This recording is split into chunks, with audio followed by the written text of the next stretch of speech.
사랑하는 여러분, 지난 주일은 부활주일이었고요. 오늘은 부활절 둘째 주일입니다. 여러분, 제가 질문 하나로 시작을 해볼게요. 초대교회부터 지켜진 교회의 절기들 중에서 가장 오랜 역사를 지닌 절기가 무엇인지 혹시 아십니까? 뭘까요? 성탄절일까요?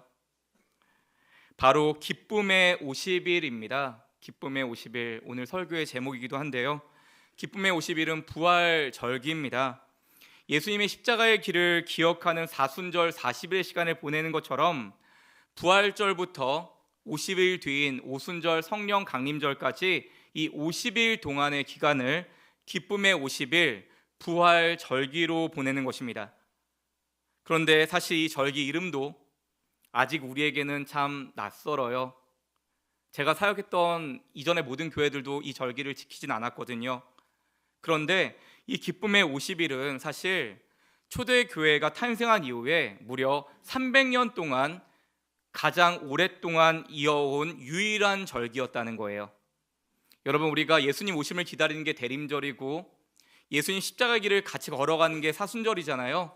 근데 300년 동안 이거 없었어요. 이 부활절기인 기쁨의 50일만 있었습니다. 가장 오래된 절기예요.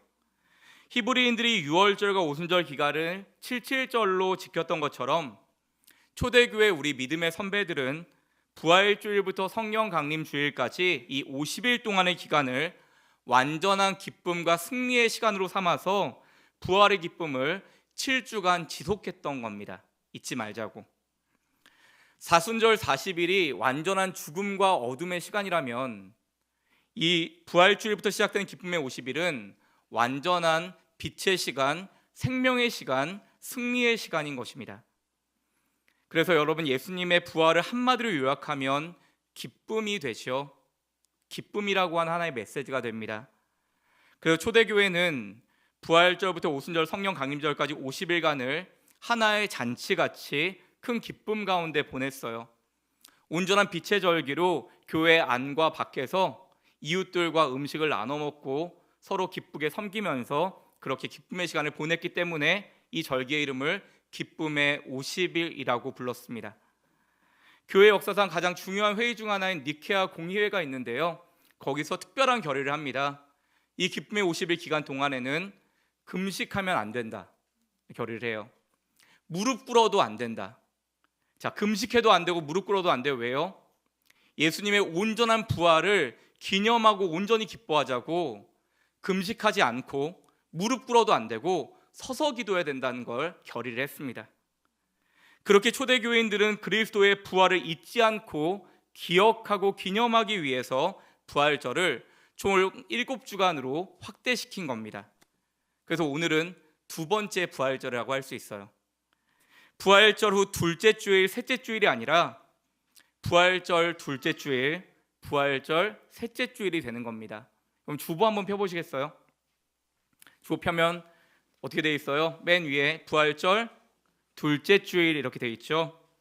그렇습니다. 부활은 지금 이 순간에도 계속되고 있는 현재의 사건이기 때문입니다. 그런데 아쉽게도 대부분의 한국교회 내에서는 아직 이 절기에 대한 정확한 의미를 알지 못할 뿐 아니라 용어조차 제대로 번역되어 있지 않은 형편이에요. 그래서 기쁨의 50일에 대한 이해가 거의 전무한 상태입니다. 여러분, 예수께서 이 땅에 오신 성탄절을 우리가 소중히 여기고 40일의 사순절을 중요한 경건 훈련의 기간으로 여긴다면 기독교의 핵심이자 부활의 절기인 이 기쁨의 50일은 더더욱 중요히 지켜야만 할 것입니다. 지난 부활주일에 우리 중창단과 함께하는 전통 예배 드렸죠.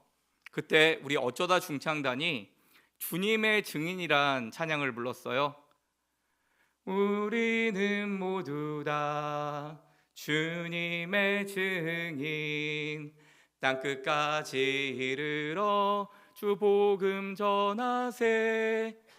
지난주에 들어서 게 맞나요? 새로운 찬양 아니에요? 예, 이런 찬양 불렀어요. 우리는 모두 다 주님의 증인, 땅끝까지 이르러 주 복음 전하세. 다음 가사 이렇습니다. 죄인 위에 십자가 지신 고난의 주님, 사망 권세 이기고 사신 부활의 주님, 다시 오심 약속하신 재림의 주님, 땅끝까지 이르러 주 복음 전하세, 주님 전하세. 여러분, 저와 여러분이 사순절 고난주간 십자가의 은혜에서 그치는 게 아니라 부활의 첫 열매 되어 주신 예수 부활의 증인까지 나아가야 하는 것입니다. 그 부활의 증인답게 기쁨을 표현하고 그 기쁨을 이웃과 함께 나누는 것이 이 땅의 교회에 주어진 사명인 것입니다. 그래서 우리 교회는 성령 강림 주일이 6월 8일이거든요. 6월 8일까지 기쁨의 50일을 이렇게 지내보려 합니다. 여러분, 먼저 가장 중요한 건 예배의 기쁨이겠죠. 주일 예배를 감격 가운데 드리는 것이 가장 기본이 될 것입니다. 여러분에게 예배의 기쁨이 있길 축원합니다. 이어서 여러분, 소그룹을 통해서 공동체의 기쁨을 함께 나눌 거예요. 열심으로 함께 모여주셔서 참 감사합니다. 이런 교회는 없을 거예요. 그 마음으로 더 열심히 소그룹 모여주셔서 공동체 기쁨 나눠주시기 바랍니다. 새임기도와 1513 기도에 함께하고 계시는데요, 새임기도와 1513 기도회 통해서 기도의 기쁨도 누리셨으면 좋겠습니다. 또 교회 안과 밖을 도리를 찾아서 나눔의 기쁨도 나누었으면 좋겠어요. 이 빛의 절기는 교회 안에서만 지키지 않았고요, 교회 밖도 도왔거든요. 근데 저나 아니면 운영위원회에서 우리 이거 합시다라고 나가는 게 아니라, 여러분, 이 주변에 우리가 도울 분들이 너무너무 많아요. 공장지대도 있고 외국인 근로자분들도 있고, 그리고 이 주변에 환경미화도 많이 필요합니다. 같이 모여서 쓰레기를 주워도 좋겠고요, 어떤 도움도 좋습니다. 여러분, 좋은 아이디어, 좋은 의견들 많이 모아주셔서 이 기쁨의 50일 동안에 우리만 기뻐하고 즐거워하는 게 아니라 그 기쁨을 밖에도 함께 나누었으면 좋겠습니다. 또한 5월 중에 가정신방도 시작하려고 해요. 그래서 가정신방을 통해 만남의 기쁨을 가져보려고 하고요, 5월 셋째 주까지 이어질 등대 잔치를 통해서 만남의 기쁨도 누리려고 합니다. 여러분, 니케아 공의회 때 얘기한 게 금식 금지한다고 했죠. 이 기간에는 잘 먹어야 돼요. 그래서 우리 셋째 주에는 고기 먹는 날도 가질 겁니다. 우리 교회의 미래가 되는 어린이와 청소년 청년들, 그리고 교회의 초석이 되는 어버이와 우리 부모님들, 그리고 교회의 현재를 만들어오고 계시는 여러분들, 서로가 서로에게 감사를 전하는 격려의 기쁨으로 우리 기쁨을 이 기쁨의 50일 동안 나누려고 합니다.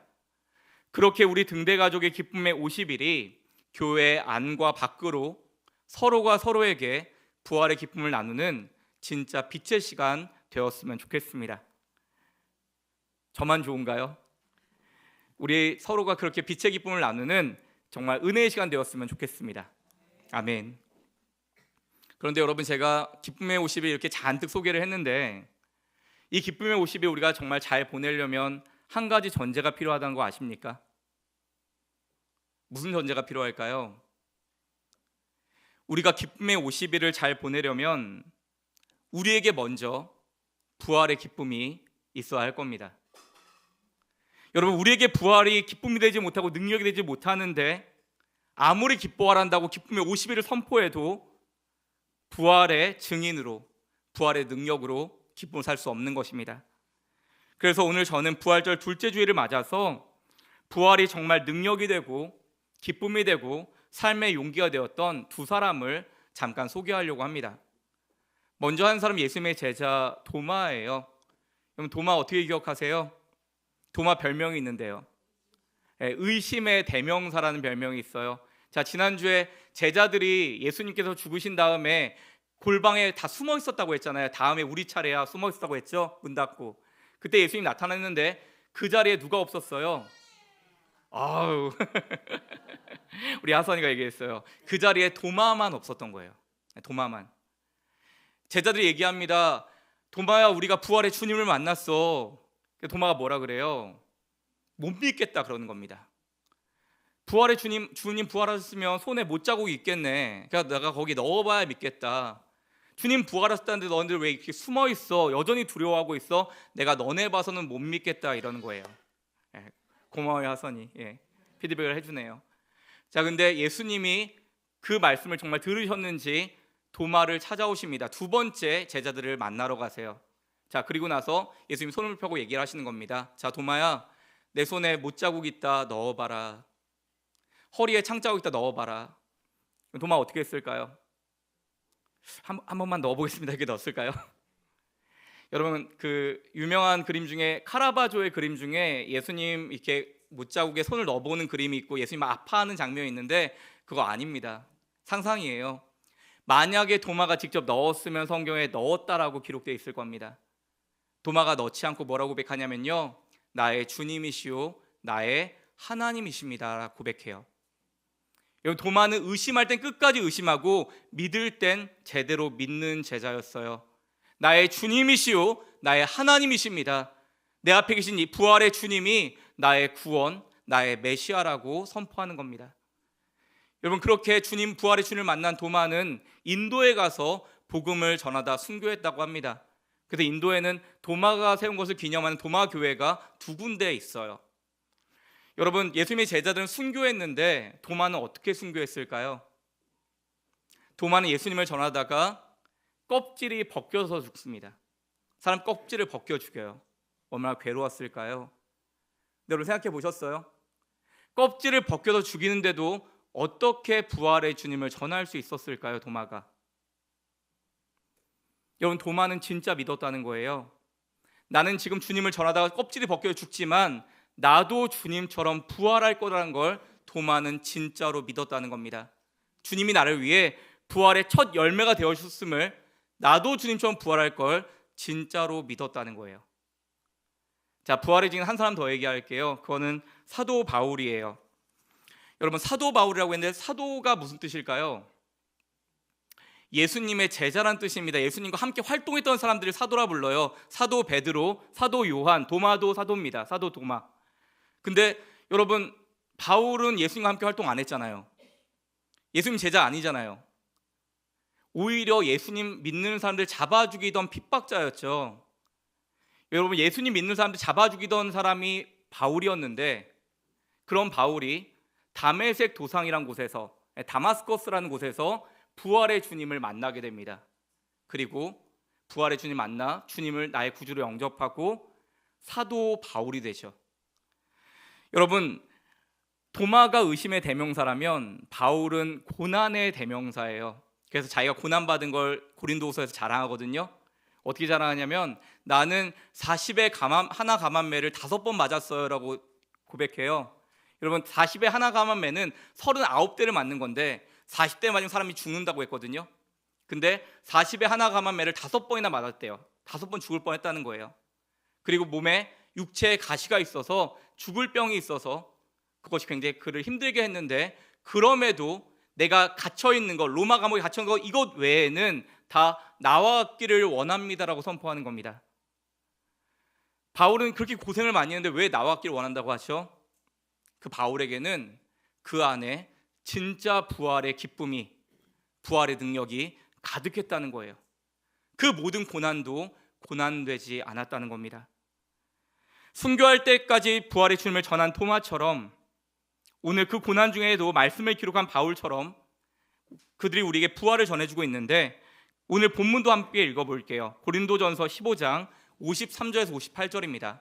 바울이 전하는 부활이에요. 우리 한 절씩 교독하고 58절은 같이 읽습니다. 이 썩을 것이 반드시 썩지 아니할 것을 입겠고 이 죽을 것이 죽지 아니함을 입으리로다. 이 썩을 것이 썩지 아니함을 입고 이 죽을 것이 죽지 아니함을 입을 때에는 사망을 삼키고 이기리라고 기록된 말씀이 이루어지리라. 사망아 너의 승리가 어디 있느냐? 사망아 내가 쏘는 것이 어디 있느냐? 사망이 쏘는 것은 죄요 죄의 권능은 율법이라. 우리 주 예수 그리스도로 말미암아 우리에게 승리를 주시는 하나님께 감사하노니 그러므로 내 사랑하는 형제들아 견실하며 흔들리지 말고 항상 주의 일에 더욱 힘쓰는 자들이 되라. 이는 너희 수고가 주 안에서 헛되지 않은 줄 알미라. 아멘.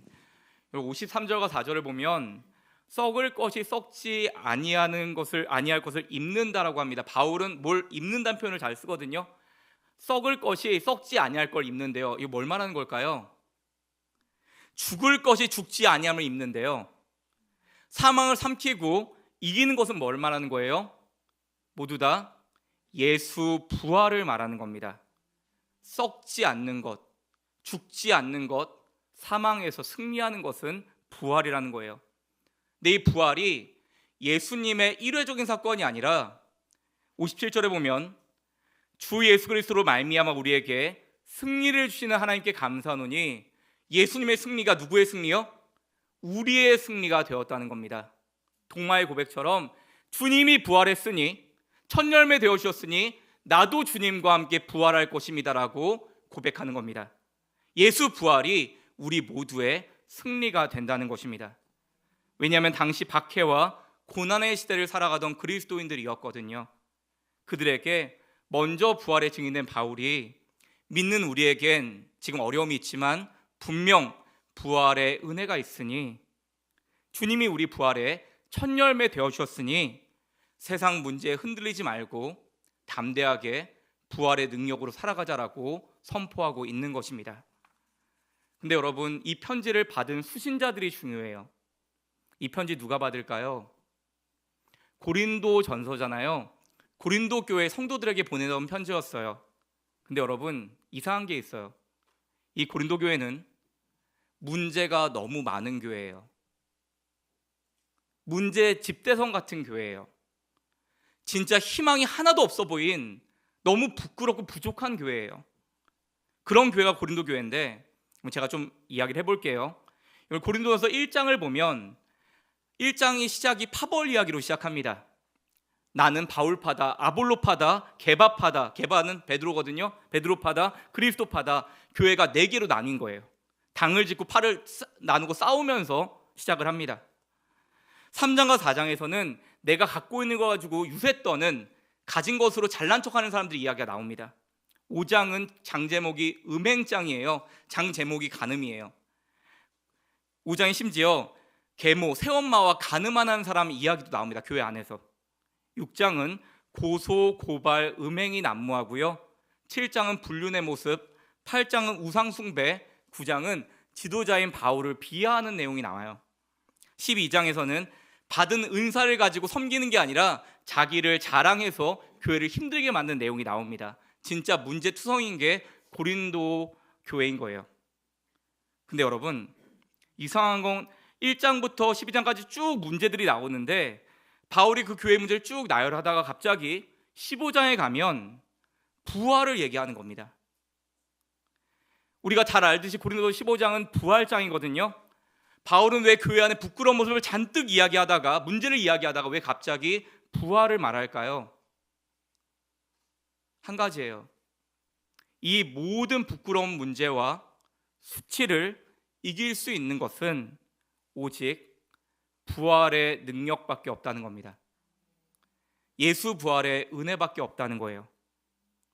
부활은 우리 그리스도인의 유일한 자부심이고 자존심이고 자신감이거든요. 부활은 모든 수치를 가리우는 힘이거든요. 겁쟁이를 용기 있게 바꾸어주는 능력이거든요. 부활은 우리를 대인배로 만들어주는 힘이 있습니다. 예수 부활 능력이 세상 문제에만 잔뜩 매여 살던 우리를 자유하게 하고 넉넉하게 하고 믿는 사람답게 살 수 있게 만들어주는 것입니다. 도마와 바울이 그러한 부활의 능력으로 부활의 증인답게 살 수 있었던 거죠. 근데 여러분, 부활 이야기, 부활 증인 다 좋은데요. 여기서 우리가 참 억울한 게 있어요. 부활 증인으로 그렇게 당당하게 살아갔던 그들과 도마와 바울과 우리가 다른 점이 있어요. 근본적인 차이가 있어요. 발견하셨어요? 여러분, 도마와 바울은 부활하신 주님을 직접 만난 사람들이에요. 직접 부활을 경험한 사람들이에요. 근데 우리는 직접 만난 게 아니라 말씀을 통해 듣고 알고 믿는 사람들이잖아요. 어떻게 우리에게 그들의 기쁨과 그들의 확신과 똑같은 일이 있겠어요? 여러분, 우리도 부활의 주님 직접 만나면 저도 여러분도 부활의 확신과 기쁨이 다를 텐데요. 그런데 여러분, 오늘 성경은 우리에게 변명하지 못하게 이야기를 합니다. 도마와 바울을 제외하고 부활의 주님을 직접 만났던 다른 제자들의 모습을 우리에게 보여주는 거예요. 그들 모습을 보면 사실은 우리와 똑같다는 겁니다. 베드로도 요한도 다른 제자들도 부활의 주님을 만났음에도 여전히 무서워서 문을 닫고 숨어 있어요. 두 번째 주님이 찾아와서 부활의 주님을 보이셨는데도 제자들은 생업으로 돌아가서 고기 잡고 그들의 삶에 안주하고 있었어요. 그들은 부활의 주님을 직접 만났음에도 그 부활이 닫힌 문을 열고 나가서 담대하게 전할 만큼 기쁨과 용기가 되지 못했던 것 같습니다. 여전히 실패와 두려움에 사로잡혀 있었다는 말입니다. 부활의 주님을 만났음에도 여전히 실패와 두려움에 사로잡혀 있는 그들의 모습이 여러분 조금은 위안이 되시나요? 그랬던 이들이 진짜 부활의 증인이 될 수 있었던 건 이 말씀의 역사부터였습니다. 사도행전 1장 8절입니다. 함께 읽습니다. 오직 성령이 너에게 임하시면 너희가 권능을 받고 예루살렘과 온 유대와 사마리아와 땅끝까지 이르러 내 증인이 되리라 하시니라. 아멘.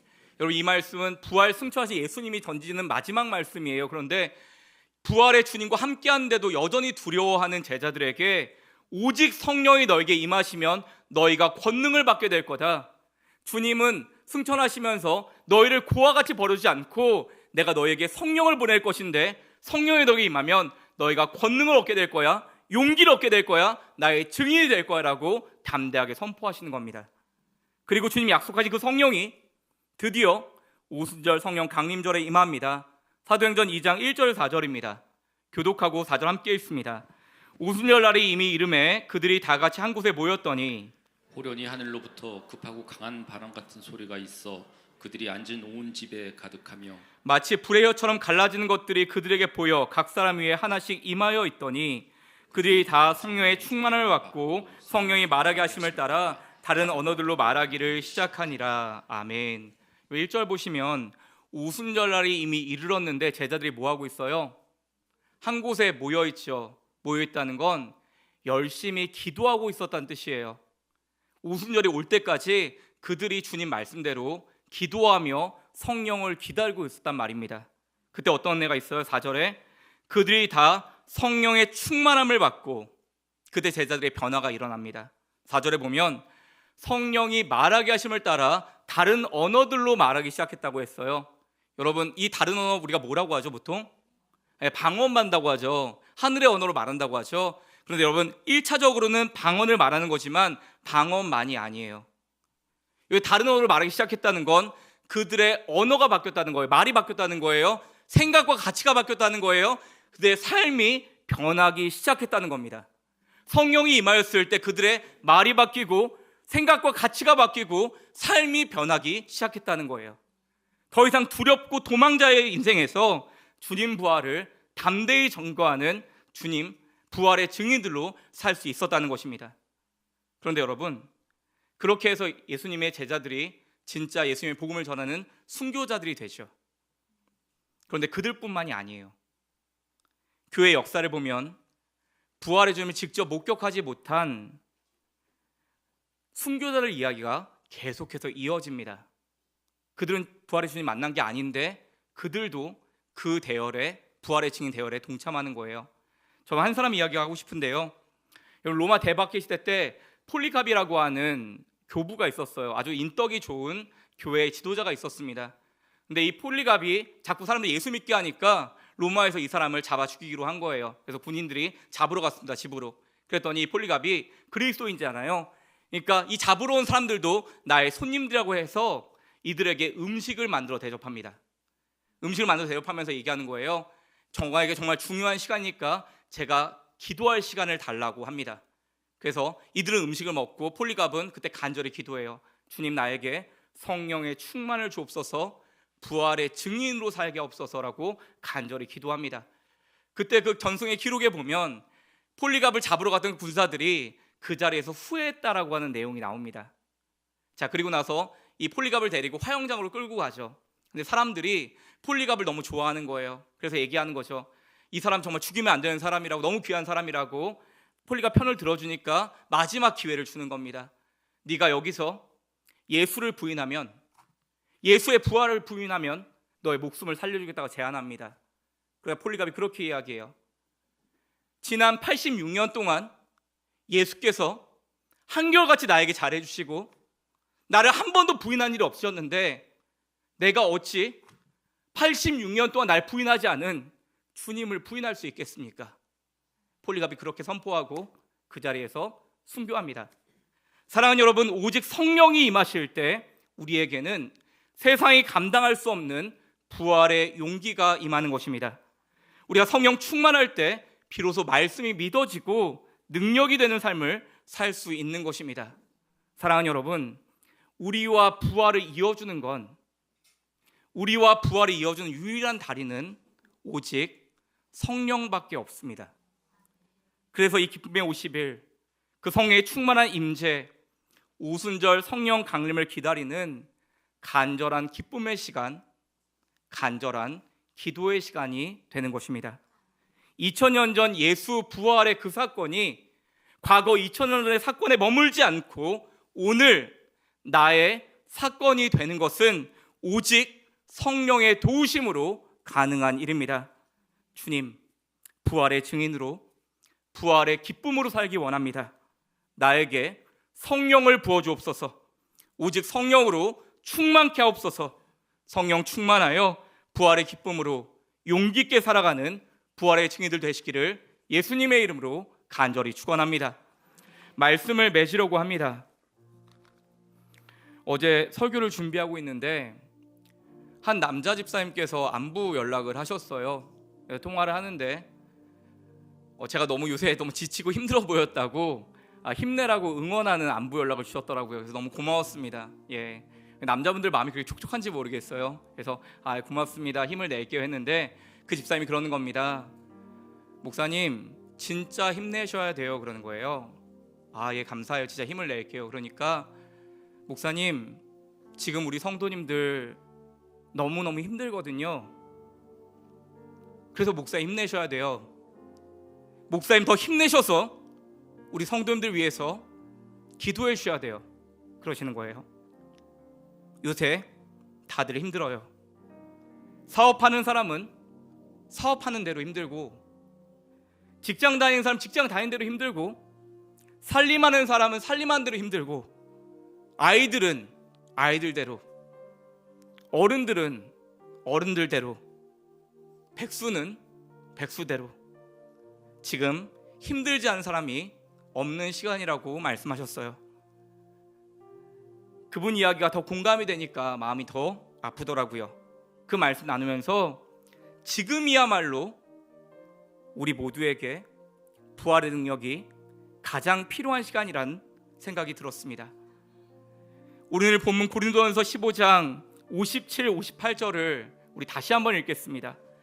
우리 주 예수 그리스도로 말미암아 우리에게 승리를 주시는 하나님께 감사하노니, 그러므로 내 사랑하는 형제들아, 견실하며 흔들리지 말고 항상 주의 일에 더욱 힘쓰는 자들이 되라. 이는 너희 수고가 주 안에서 헛되지 않은 줄 알미라. 아멘. 사랑하는 여러분, 여전히 불확실한 세상 속에서 우리 그리스도인에게 생애의 힘이 되어주는 건 오직 부활의 능력밖에 없습니다.